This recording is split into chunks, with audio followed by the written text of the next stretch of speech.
A paz do Senhor, caro professor, você que nos assiste nesse EBD em Síntese podcast, a paz do Senhor, presbítero Otoniel, irmã Miriam. Esse trabalho é um trabalho desenvolvido pelo DENEC, Departamento de Ensino e Educação Cristã, aqui do Rio Grande do Norte. Esse trabalho que está sobre a responsabilidade do nosso pastor Reinaldo Odilo e também todos nós sob a responsabilidade do nosso pastor presidente, pastor Martim Alves da Silva. E o Senhor colocou no coração destes homens o desejo de difundir o conhecimento da palavra de Deus nas novas plataformas, né? A gente que já faz esse trabalho de EBD em Síntese trimestralmente, agora, né, já tem algumas aulas, estamos aqui juntos com você, professor, nesta plataforma, neste formato de um podcast. E graças a Deus tem nos trazido até aqui, tem nos dado vida, saúde. Hoje, já na lição de número 9 do terceiro ciclo, relacionando-se com os estudos. Eu dou a paz do Senhor para você, professor, e também para o professor presbítero Otoniel Félix, irmã Miriam, paz do Senhor para vocês. Paz do Senhor, meus Senhor. irmãos. Graças a Deus, Amém. estamos aqui mais uma vez, né? Mais uma vez, debaixo da graça de Deus, Ele que nos sustenta, que nos dá capacidade de estarmos aqui, porque não vem de nós, vem dele.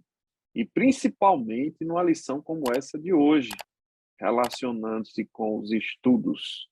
Existem algumas coisas aí que a gente ouve no meio cristão a respeito do preparo, dos estudos, do aprofundamento na ciência de uma forma em geral. Alguém que diz que fé e ciência não se comunicam bem, alguém que diz que crente só precisa do Espírito Santo de Deus, não precisa estudar muito, fazer curso de teologia, não é verdade? A gente escuta essas coisas.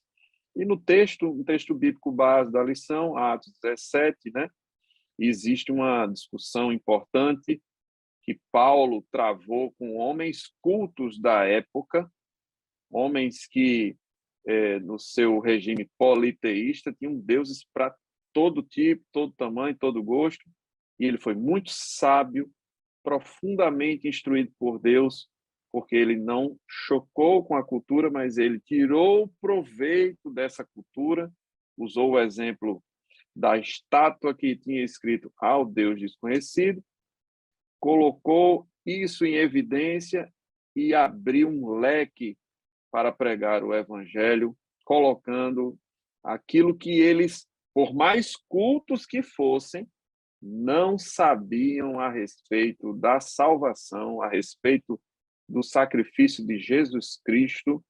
E essa sabedoria vinda do alto, ela também foi lapidada ao longo dos anos, com muito estudo, muita dedicação do apóstolo Paulo, e é sobre isso que nós vamos falar aqui hoje. A meditação, ela está em Filipenses 1:9, diz: e peço isto, que o vosso amor aumente mais e mais em ciência e em todo o conhecimento. E eu também coloquei aqui um versículo muito conhecido, Provérbios 1:7, que é semelhante ao 9:10, que diz: o temor do Senhor é o princípio do conhecimento. Os loucos desprezam a sabedoria e a instrução.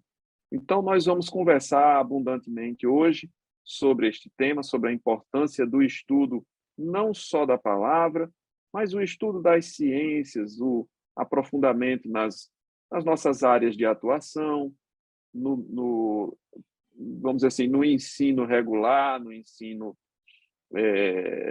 corriqueiro, não necessariamente da Bíblia Sagrada. Será que isso nos ajuda? Será que a gente precisa se dedicar a uma faculdade? Será que a gente precisa fazer uma pós-graduação? Isso nos ajuda realmente? Isso nos atrapalha na fé? Alguém que tem medo de entrar na faculdade, irmã Miriam, para não se desviar. E assim, muito se fala da dificuldade de entender a palavra de Deus, e muitas vezes o que eu enxergo, eu como professor, é que as pessoas têm, às vezes, dificuldade de interpretação de texto. E isso vai um pouco além, porque, às vezes, é uma deficiência no ensino do dia a dia, no ensino da escola, a dificuldade de interpretar um texto, não somente da Bíblia Sagrada, mas em outros livros e outros materiais didáticos. O que é que a senhora poderia nos dizer a respeito disso, irmã Miriam? Querido professor e professora, a paz do Senhor. E eu tenho uma pergunta para fazer. Vocês estão animados para falar sobre esse tema? Quando nós falamos em relacionamento com estudos, logo nós nos lembramos, relacionando-se com os estudos, o tema, né? Logo nós nos lembramos de intimidade. Porque quando você se relaciona com alguém, você tem intimidade, você conhece o alguém. E quando você tem um relacionamento com os estudos, é você ter intimidade, é você conhecer, e para isso é necessário uma boa interpretação, principalmente do que nós estamos estudando, não é? Paulo foi ali e fez o seu discurso. Ele tinha um conhecimento, mas as pessoas não tinham conhecimento. Então, a dica de hoje que eu trago para vocês é um convite a relacionar-se com o texto, com a revista, com o tema qual vocês vão estudar. Como nós vamos ter esse relacionamento, essa intimidade? Vamos pegar o texto base. O texto base que está escrito aonde, irmão Raniel? Atos 17, 18, 27, 18 a 27, e depois pula para 32 e 33. Atos 17. Certo. Vocês estudaram o texto, não é isso? Irmão Raniel estudou o texto, o presbítero Otoniel estudou o texto, mas eu não estudei o texto. Então, para mim é desconhecido, eu não tenho nenhuma intimidade, nenhum relacionamento com esse texto. Como fazer, por onde começar, para ter uma melhor compreensão desse texto? Eu vou passar aqui 7 passos, você pegue sua caneta, o seu papel, e vá anotando alguns passos para você segui-los e ter uma melhor compreensão textual, certo? Primeiro, leia todo o texto pausadamente. Já que eu não conheço o texto, o que eu vou fazer? Vou ler o texto, estou tomando o texto base, certo? Ler pausadamente, porque o primeiro contato com o texto, ele é muito importante. É nesse momento que você vai saber qual o assunto a qual está sendo tratado naquele texto. Por isso é importante você ter o primeiro contato e ler pausadamente, certo? Leia devagar. Segundo, releia o texto.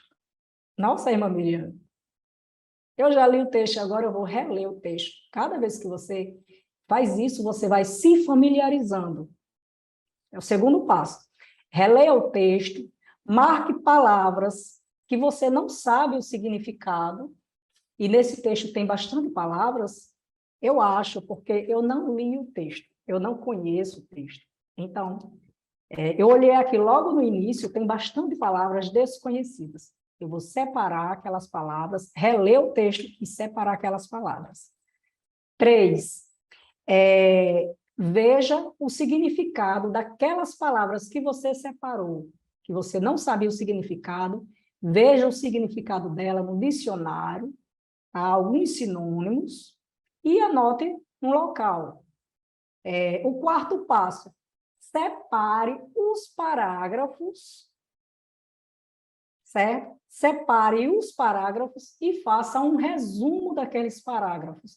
Irmã Miriam, mas aqui não tem parágrafo, é versículos.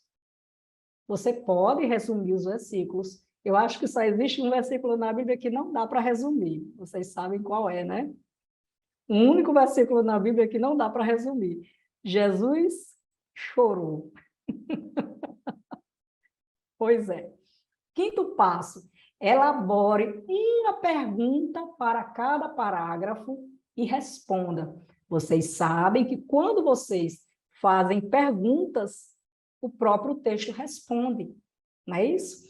Nesse momento, você poderá perceber que, afinal, ainda havia alguma coisa naquele texto para se entender. Quando você faz a pergunta e o próprio texto responde. Aí, o sétimo passo, o que é? Agora você vai fazer um novo texto com suas palavras.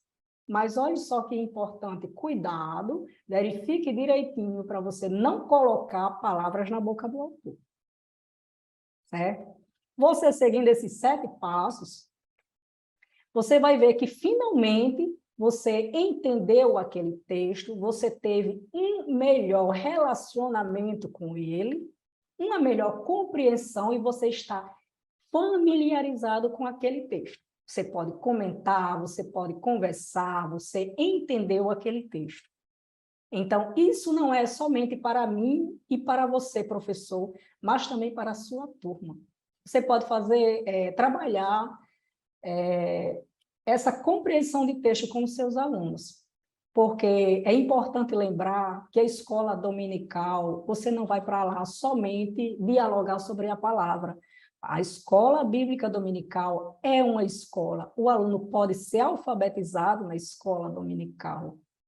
Não é verdade? A origem, né, da escola dominical tinha a ver com mesmo. A promoção do conhecimento secular e também do conhecimento bíblico para crianças. Foi a origem da escola bíblica dominical. O aluno pode aprender a interpretar textos na escola bíblica dominical, e é essencial, é de extrema importância que o aluno ele aprenda a interpretar os textos. Então, é somente alguns passos básicos, mas vai esclarecer bastante a compreensão textual do seu aluno, da leitura. Perfeitamente, Miriam.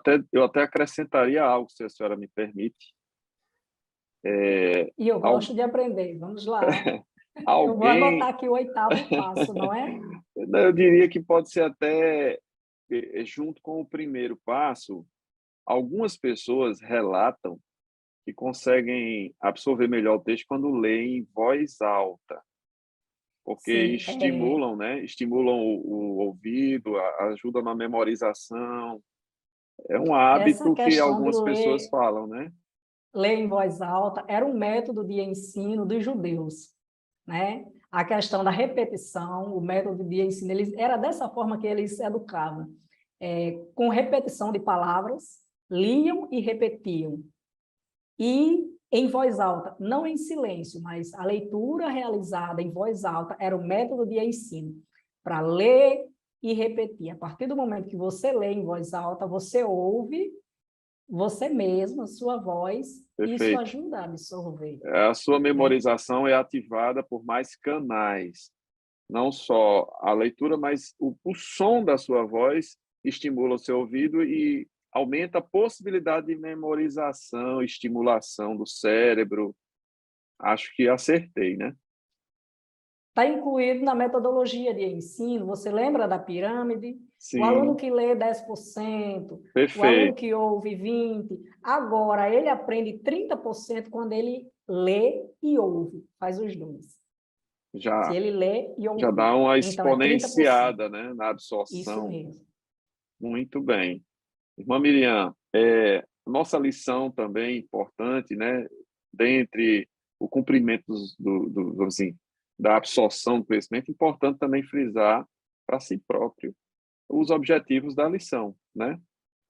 Deixar marcadinho. Aqui, por exemplo, hoje, o professor mantém em mente não só a compreensão do texto, estimular a compreensão do texto, as técnicas, porque nós somos seres humanos, né, de carne e osso, e precisamos majorar, aumentar a nossa absorção daquilo que a gente está lendo, estudando, né, assim. Então, os objetivos, vamos lá. Nós temos 3 objetivos, o professor tem que sempre ter isso em mente. O primeiro deles, entender a importância dos estudos nos tempos bíblicos e também nos nossos dias. E a gente vai ver que a palavra de Deus, ela estimula isso desde sempre. Não é só agora e nem é só antes. É desde sempre, Estudo, né? estudos aí, é estudos de forma geral, né, irmão? De Para uma pensar que é forma estudo bíblico, geral, né? Para alguém não essa, pensar que é estudos essa, bíblicos, né? essa questão da alienação não tem fundamento bíblico. Da alienação no sentido de estar focado apenas no conhecimento bíblico e esquecer o resto. Me permitam dizer, tem um amigo que, recém-convertido, ele queria deixar a faculdade, queria parar de estudar, porque ia viver de missão, ia viver da obra, e ali tinha que ter um aconselhamento de um pastor, de uma pessoa mais experiente, dizer assim, rapaz, não faça isso, você precisa do conhecimento secular, né, para ter uma profissão, pra... Claro, como é que você vai chegar numa outra cidade, numa outra cultura, com pouco conhecimento, a sua receptividade também vai ser pouca. Observe o texto base. Quando o apóstolo Paulo chegou falando a respeito de Jesus da ressurreição, os filósofos epicureus e estoicos chamaram ele de paroleiro, conversador. E ele soube contornar isso com sabedoria, né? E não bateu boca com ninguém. Ele argumentou e fez o que os filósofos mais gostavam, da dialética. Ele usou a dialética em favor do evangelho. Então, por que não podemos fazer isso? Por que não estimular o conhecimento, né? E aí, segundo tópico, fala sobre isso, estimular os discipulandos a dedicar-se nos estudos de forma a refletir a glória de Deus no ambiente escolar ou acadêmico. Também é objetivo da lição. E terceiro objetivo, aplicar o testemunho diário à palavra de Deus, tanto nos estudos quanto na sua futura profissão. Observem, eu tenho um alcance de acordo com o meu nível de conhecimento. Quanto mais eu me preparo secularmente, eu também tenho contato com pessoas que precisam ouvir do evangelho. Então, na minha área, que é engenharia civil, na área do presbítero Antoniel, que é a advocacia, minha irmã Miriam, que é da área de pedagogia, nós temos pessoas sedentas do evangelho na área de engenharia, na área do direito, na área da pedagogia. E essas pessoas precisam ouvir. Elas vão ouvir de quem? Daqueles que os cercarem, os rodearem. Então, a importância de estar inserido na sociedade como sal e luz, trazendo a iluminação do evangelho para todas as pessoas. Eu já tive conversas com professores, irmão Antoniel, na faculdade, com colegas de curso, e assim, são pessoas que às vezes até falam do conhecimento, enchem a boca, e quando você fala da Bíblia Sagrada, eles não dão muita importância, mas não é bem assim que a gente vai ver, né? Como um mito, como uma fase, eu vivi essa fase. Não, a gente precisa deixar muito claro a nossa fé, a importância da nossa fé.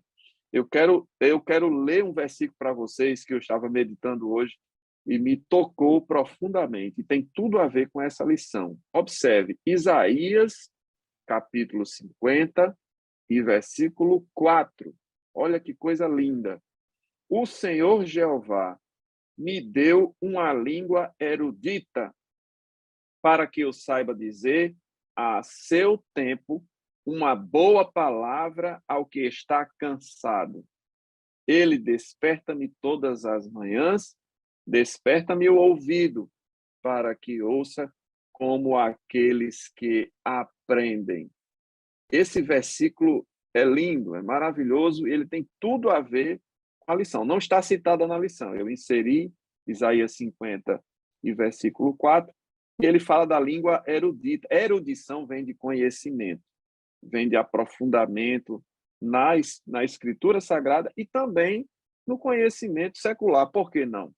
Eu também gostaria de pedir a vocês mais um pouquinho de paciência. Eu queria citar algo muito importante, caro professor, que diz respeito ao evangelho e o conhecimento secular. Saibam vocês que entre as maiores universidades do mundo, a gente pode citar 12 delas que têm em comum a origem cristã na sua fundação. Pastores inspirados por Deus abriram essas universidades com um princípio cristão de estimular o conhecimento, o estudo da palavra e da ciência como coisas complementares e não como coisas separadas. E dentre elas eu vou citar Harvard, que era o sobrenome do pastor, viu, presbítero Otoniel? Era um pastor e o seu sobrenome era Harvard. Então, Harvard são 47 prêmios Nobel. MIT, que a gente conhece, que é Massachusetts, nos Estados Unidos, 78 prêmios Nobel. Cambridge, que é no Reino Unido, 89 prêmios Nobel. E assim outras tantas, Caltech, Oxford, Stanford, Princeton, Chicago, Yale, Columbia, Berkeley, Imperial College, são todas universidades com fundação feita por cristãos, alguns de origem católica, alguns de origem protestante, porém com o princípio cristão na sua fundação, na sua criação. Universidades. Isso não era só para ensinar Bíblia, aluno, professor.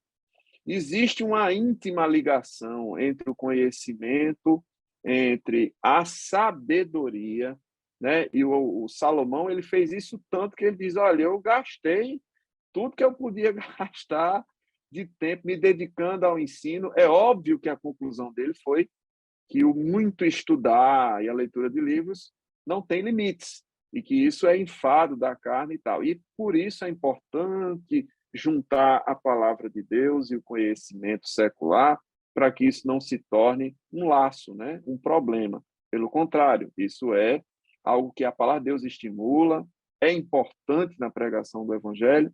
E no primeiro tópico da lição, a gente vê o quê?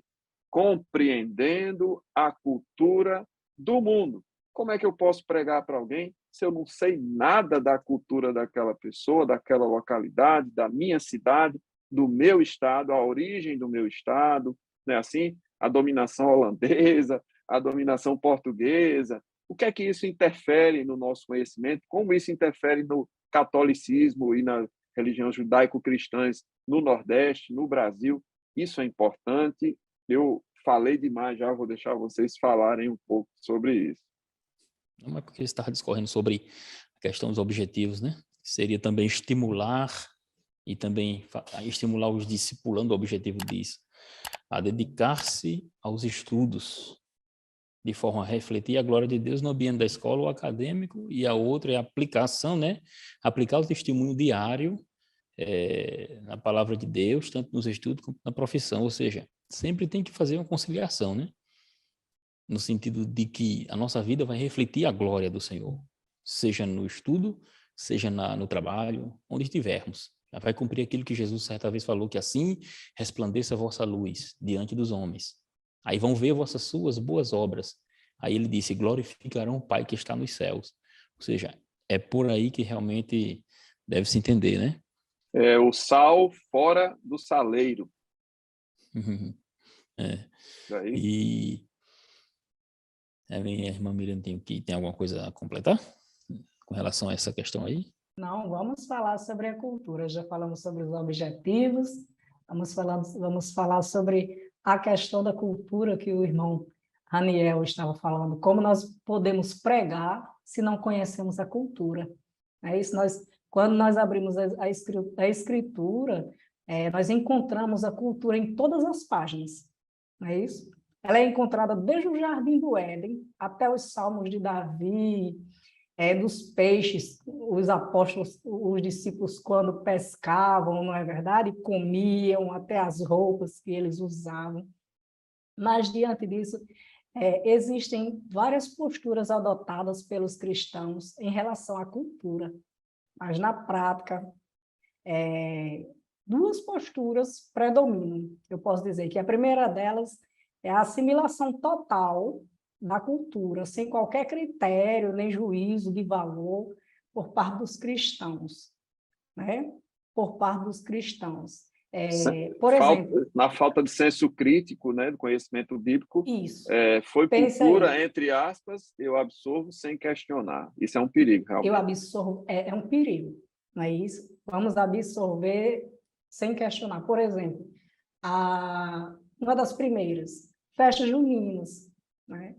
Festas juninas, carnaval, tem pessoas que adotam, mas nós sabemos que nós, como evangélicos, nas festas juninas, aquela cultura é voltada para a idolatria, carnaval, algumas igrejas até organizam aquele momento ali.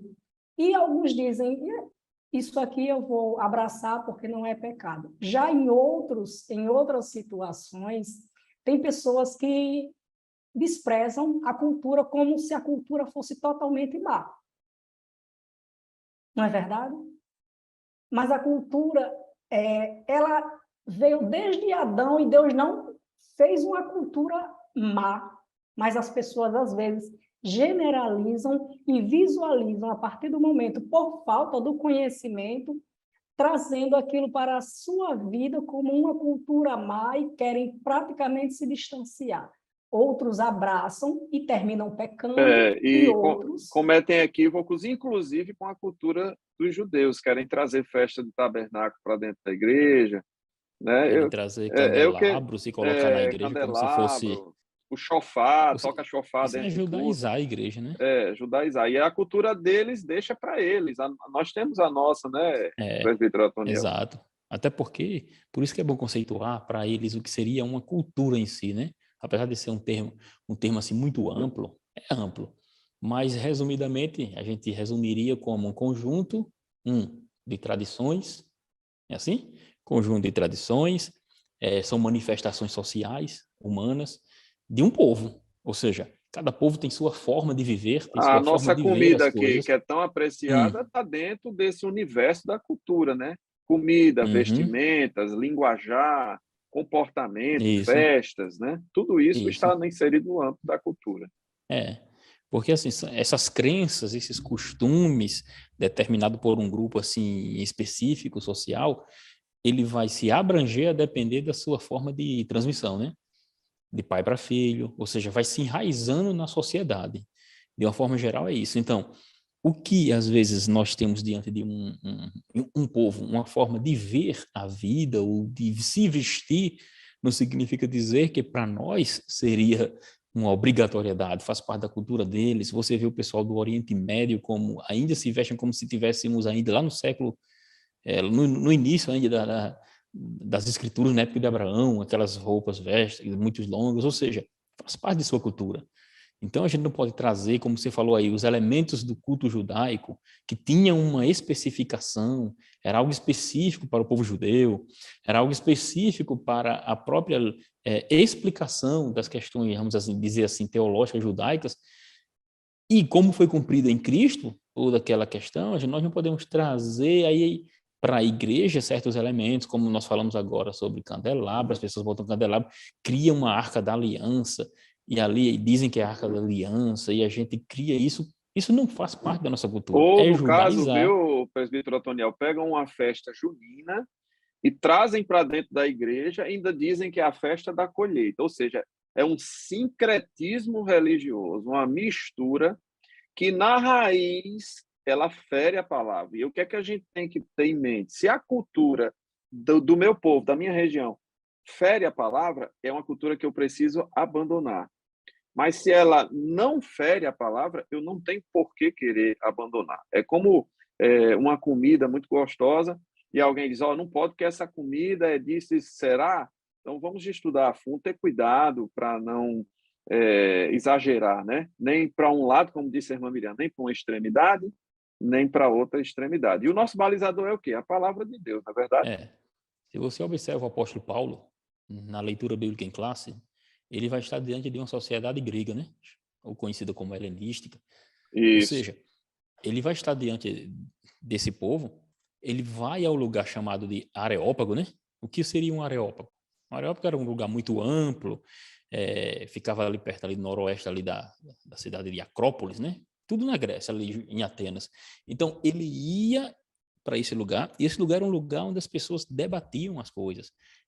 Era como se, lá também se julgava pessoas, entendeu? Ou seja, agora é óbvio, era um local onde havia uma distribuição do saber, vamos dizer, eles discutiam Também conhecido como assuntos. tribunal, não é isso? Isso, tribunal, porque lá tinha esses questionamentos, essa divisão, esse, como você falou no início, tinha a questão da dialética era exposta.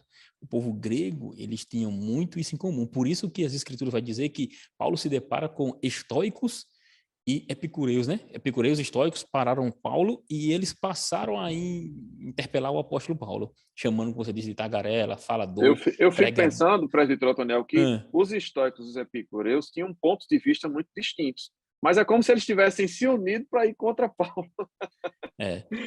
Como eles estavam discutindo, porque assim, o que propagava assim, de uma forma geral o epicurismo, né, que vem de Epicuro, e o estoicismo, né? Nós sabemos que eram duas escolas que haviam na questão ali relacionada à própria filosofia entre os gregos, eram duas escolas que haviam, e de uma forma geral, era uma busca pelo prazer, né? Eles tinham a ideia da busca pelo prazer. Principalmente os epicureus ali, eles na sua filosofia, eles apregoavam e traziam ali em seu bojo, vamos dizer assim, de ensinamento, de que o máximo possível da satisfação do ser humano e de qualquer outra forma de sofrimento deveria ser excluída, ou seja, eram materialistas, de fato, era o viver aqui e agora, como eles diziam. Uma das formas gerais de se propagação do epicurismo era isso. Justamente vem agora quem? Era os estoicos, né? Estoicos, uma escola criada por um homem chamado Zenão. Isso é o que eles dizem lá, né? Então, os estoicos também tinham essa ideia de ir em busca de uma razão universal para as coisas. Eles criam processos naturais, que eram regidos ali pela própria natureza, e o destino das pessoas deveria ser aceito. Eram como se fossem assim as pessoas muito, como nós chamamos de determinista, entendeu? Ou seja, a semelhança dos estoicos era aprisionada ao próprio chamado fatalismo, entendeu? Fatalismo. Se nós trouxermos hoje para o mundo geral, o que é o fatalismo? Aconteceu alguma coisa, então foi Deus que quis que assim acontecesse. E às vezes não é bem assim. O ser humano é culpado também pelos erros, né? Então Paulo estava diante nesse público, certo?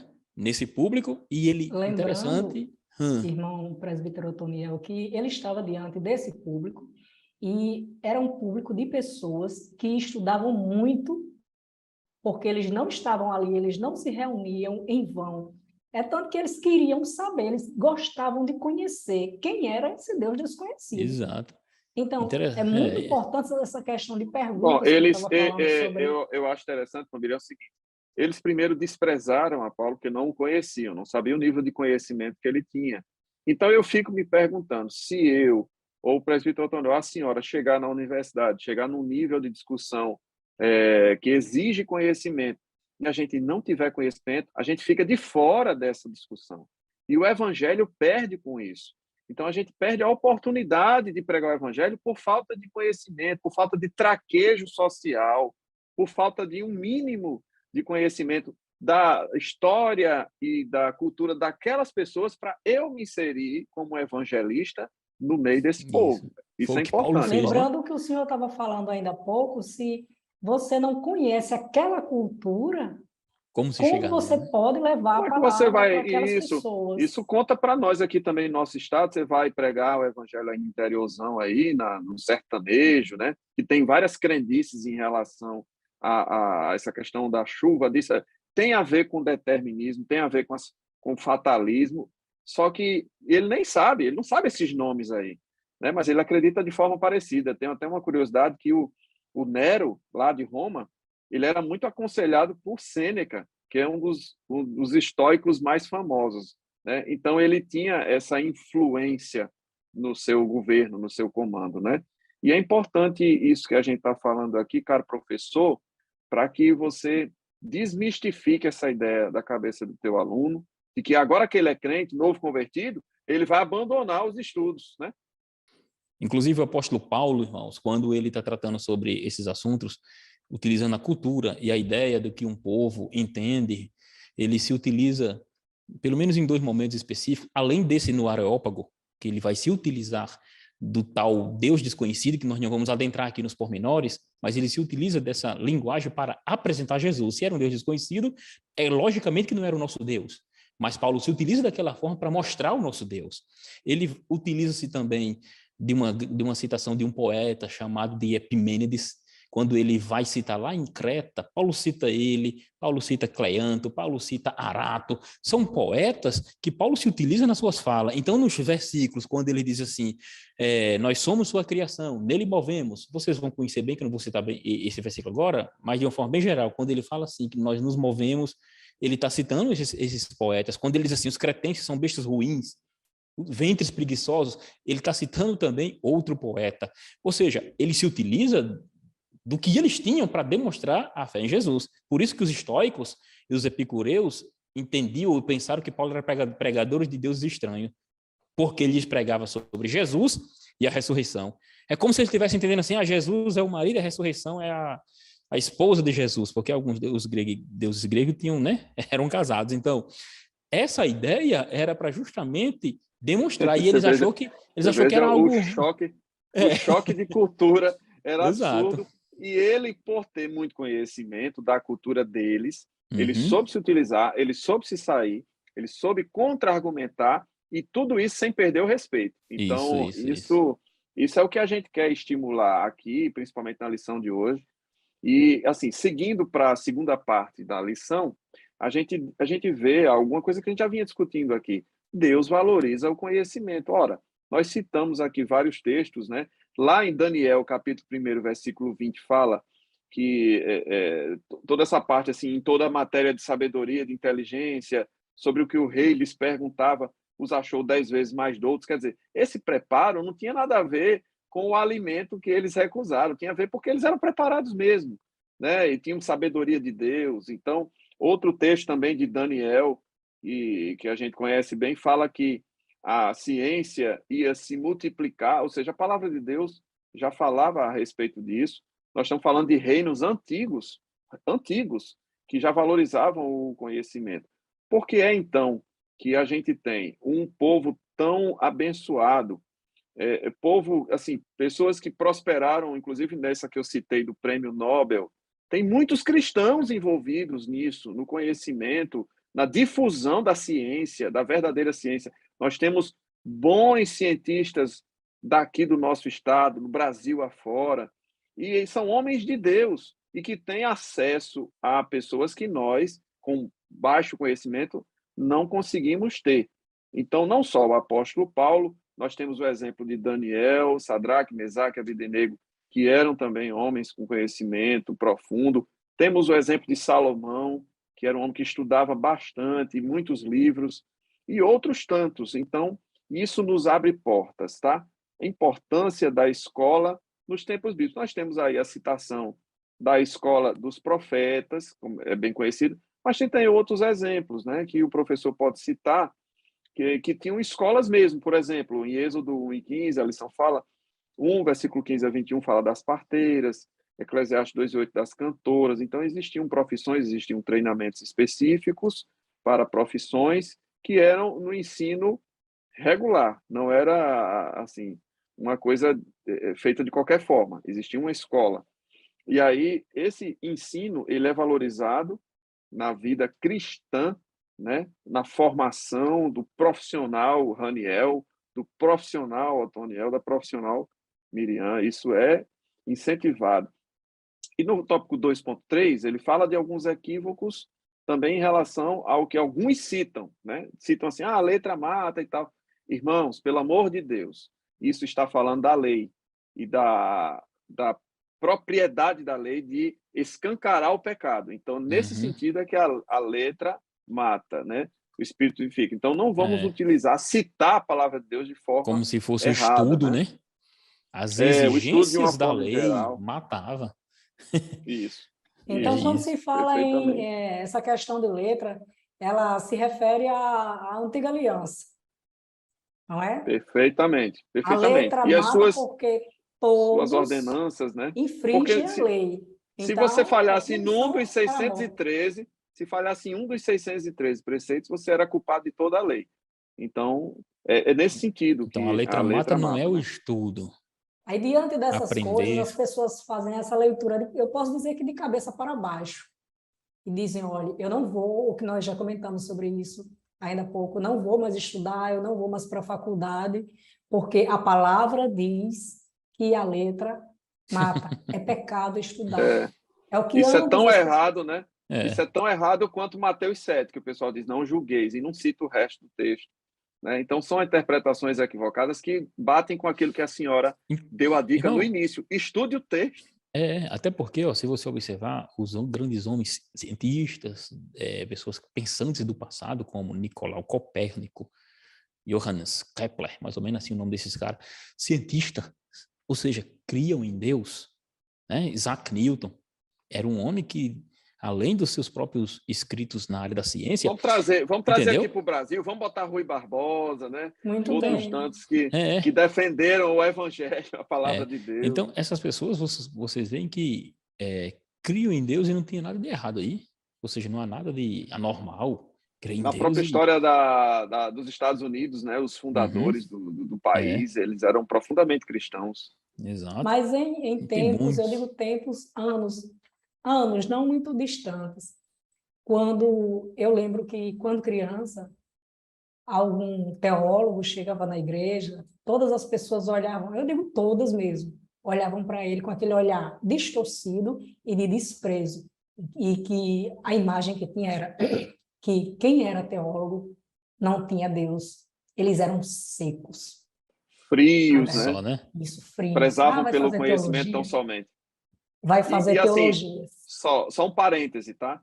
Essa história das escolas teológicas, elas são tão pioneiras quanto os nossos pioneiros. Daniel Berg, Gunnar Wingren, falando especificamente da Assembleia de Deus, que eram suecos, e essa mesma influência sueca trouxe as escolas teológicas para o Brasil.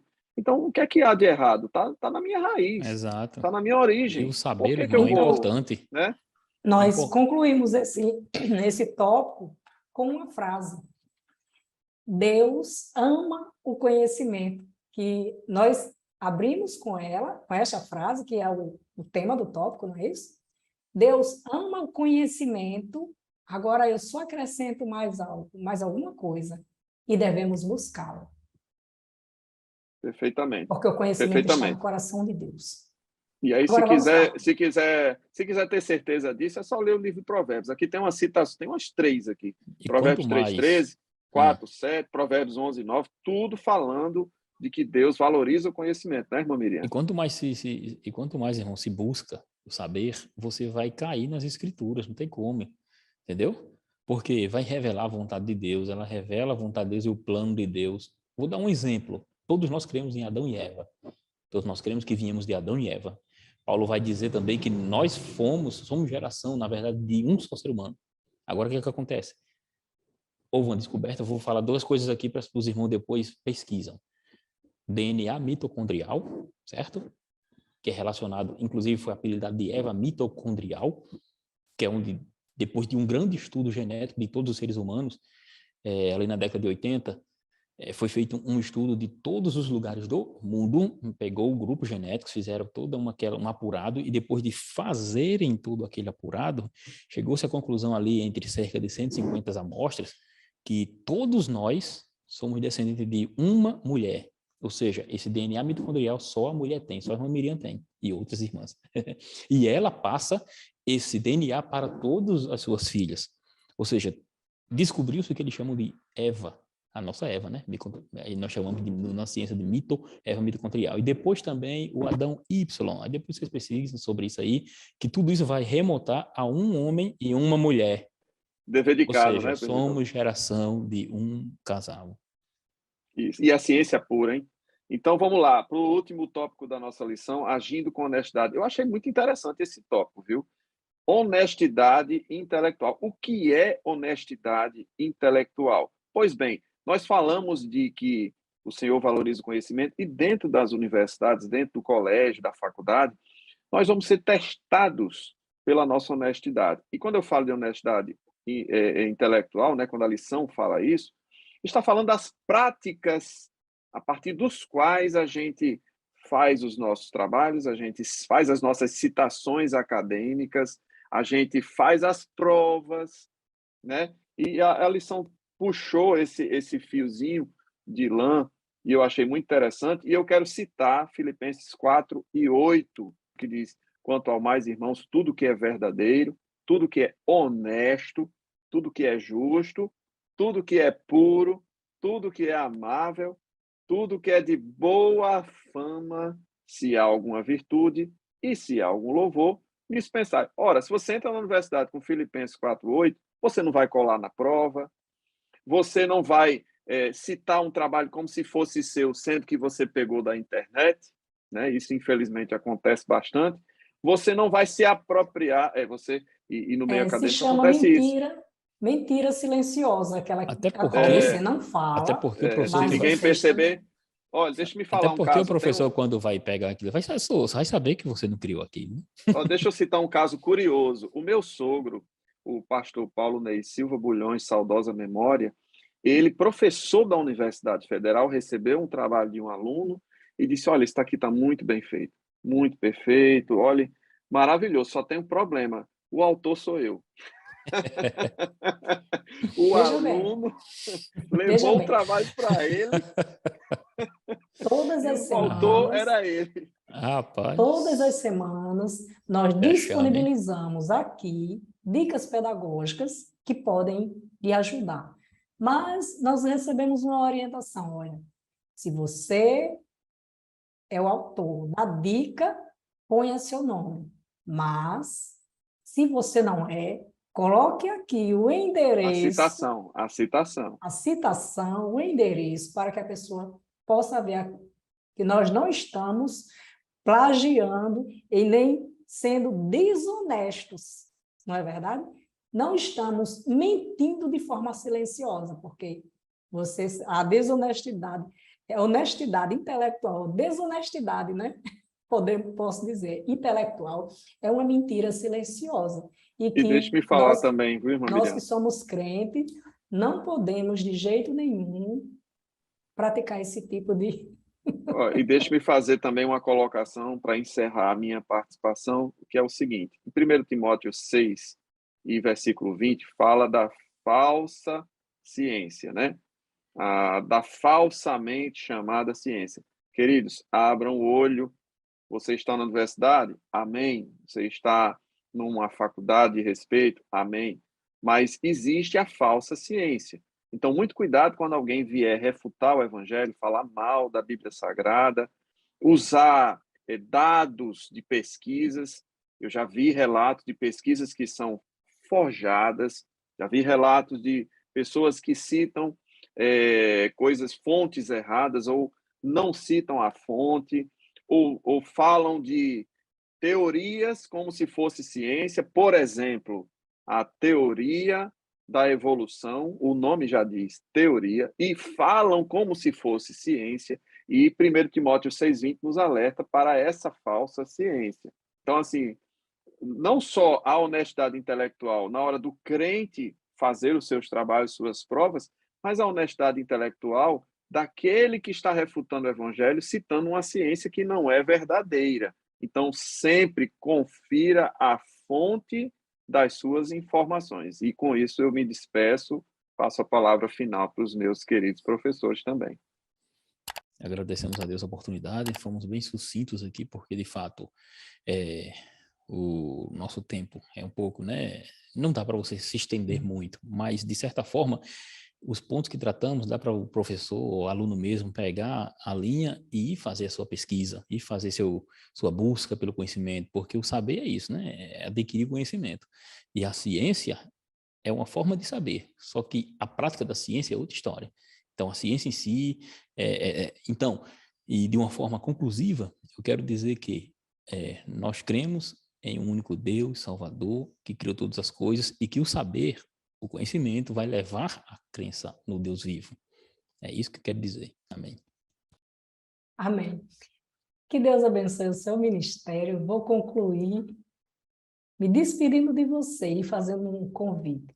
Que Deus abençoe a sua família, sua vida, o seu ministério e que você esteja conosco na próxima lição, a lição de número 11, que tem como tema relacionando-se com sua igreja local. Estamos falando de relacionamento, não é?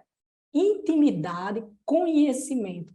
Esteja novamente conosco na próxima lição, compartilhe, pode curtir, deixe também o seu comentário e fique na paz do Senhor. Amém. Eu quero só deixar uma cerejinha nesse bolo que foi a aula de hoje, falando sobre o método científico que é tão usado na ciência, e o pessoal diz que foi René Descartes, viu, presbítero Otoniel? Mas a raiz do pensamento científico e da experimentação do empirismo foi, na verdade, Roger Bacon, um dos primeiros acadêmicos de Oxford, cristão, e que estimulou o empirismo, o experimento como base científica, que o pessoal tanto fala, se não pode ser experimentado, então não pode ser testado, então não pode ser comprovado. E um cristão estava lá propondo, tão confiante ele estava de que a ciência e a religião não brigavam entre si, que ele propôs o método científico. Então, com isso, eu quero dizer, caro professor, não tenha medo de pregar a palavra de Deus, porque ela, sim, é a verdadeira ciência, é o conhecimento do Altíssimo, é a profundidade da sabedoria de Deus, escrita e disponibilizada para todos nós. Com isso, eu digo, Deus abençoe a sua aula, Deus abençoe o senhor presbítero Otoniel, Deus abençoe a senhora, minha irmã Miriam. Fiquem com Deus e uma excelente aula em nome de Jesus.